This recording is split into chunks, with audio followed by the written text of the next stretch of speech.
Okay, picture this. Your anxiety just spiked. I'm talking your heart is pounding against your ribs, your chest feels incredibly tight, and you've got exactly 2 minutes before you have to walk into a high-stakes room. Maybe that's a massive presentation at work or, just dinner with your in-laws. You reach into your mental toolkit and realize you've got two main options available. Option A is deep breathing, the classic go-to technique that literally every therapist, app, and wellness expert recommends. Option B, ASMR. The whispering, tapping, gentle attention audio that is currently calming millions of people to sleep every single night. The clock is ticking down. So which one is actually going to calm you down faster? It is the ultimate showdown of relaxation techniques. Today in this explainer, we're going to run a fair, evidence-based, head-to-head analysis of these two wildly popular methods. We're going to look at exactly what the science says about speed, depth, and how to get control of your nervous system back fast.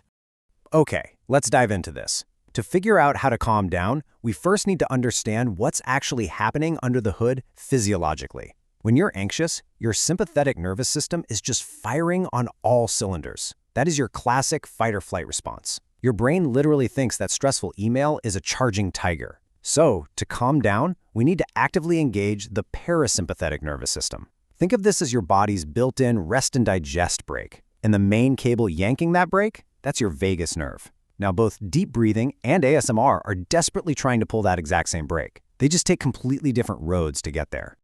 Let's look at how they differ. Deep breathing takes a very direct mechanical road. Your breath is physically wired to your heart rate.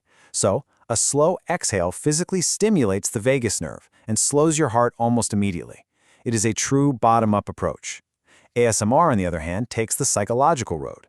Gentle whispering and that slow, personal attention signal to your brain that someone safe is nearby, that you're being cared for. Your brain accepts the message, hey, we're safe, turns off the alarm, and lets that parasympathetic brake engage. That's a top-down approach. I like to think of deep breathing kind of like a space heater pointed directly at you. It is fast, it's targeted, but it definitely takes conscious effort to keep it running. ASMR is much more like central heating. It might take a few minutes to fill the room, but the warmth is deeper, it's more even, and it's completely self-sustaining. Section 1. The science breakdown. What the data says.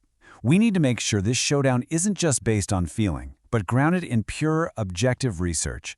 Let's see what the data actually reveals. And this brilliantly illustrates the heavy-hitting scientific literature we have on both methods. Notice that top row. There's a massive 2023 Stanford paper by Melis Balban alongside Andrew Huberman and David Spiegel. They found that cyclic sighing produced the biggest drop in breathing rate and the best overall mood improvement. But don't count out ASMR just yet. Look down at those bottom rows. A landmark 2018 PLOS One study proved ASMR isn't just a placebo effect, it causes an undeniable, measurable physiological shift, significantly lowering stress over time. Emphasizing that 2018 study for a second, researchers found a highly reliable heart rate reduction of about 3 beats per minute in ASMR responders, right along with significantly increased feelings of calm. 3 beats per minute. That is a concrete, physical metric. But, and this is important, that 3 beat per minute shift builds over several minutes, not seconds. Now, what's really interesting here is a crucial caveat about our two contenders. See that 75% slice?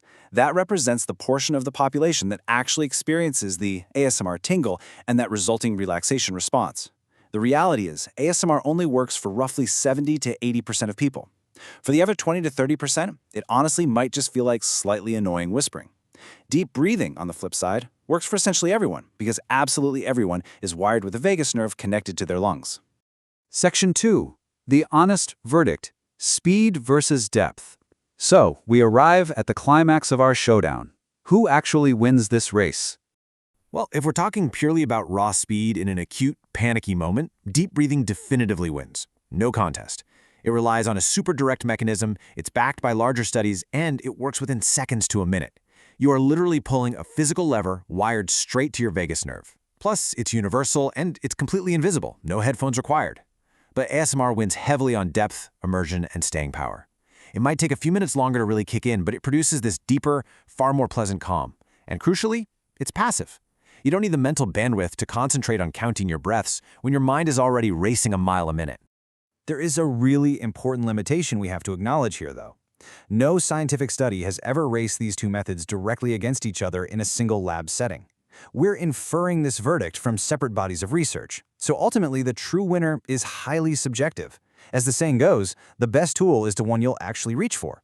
Breathing is absolutely perfect when you need something invisible during a stressful meeting, while ASMR is a lifesaver when you're lying in bed at 2 a.m. just way too wired to concentrate on anything at all. Section 3. The ultimate calm combo, stacking the tools. Let's drop the versus narrative for a second and look at a collaborative, truly actionable strategy. So, the crucial point is that you don't actually have to choose just one. You can completely stack them. Here's your step-by-step combo for ultimate calm. Step 1. When that acute anxiety spike hits, start with cyclic sighing. Take a normal inhale, then a second small sip of air at the very top, and then a long, slow exhale. Do this for just 60 to 90 seconds to physically knock down the immediate spike using that bottom-up mechanical lever we talked about. Then, seamlessly move to step 2. Pop your headphones on and listen to 15 to 20 minutes of gentle ASMR audio. This switches your brain over to central heating to deepen and really hold on to that feeling of safety. You effectively capture breathing's raw speed and stack it directly with ASMR's profound depth.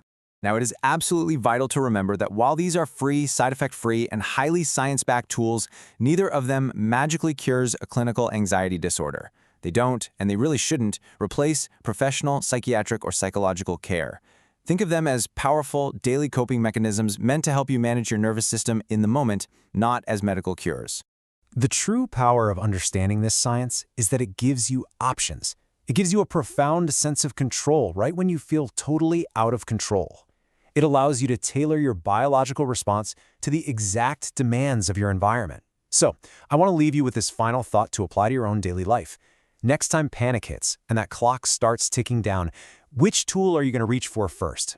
And just a quick reminder before we wrap up this explainer. The information presented here is for educational purposes only and is definitely not medical advice. Always consult a healthcare professional for specific health concerns. But remember, your nervous system is in your hands. How will you choose to train it today?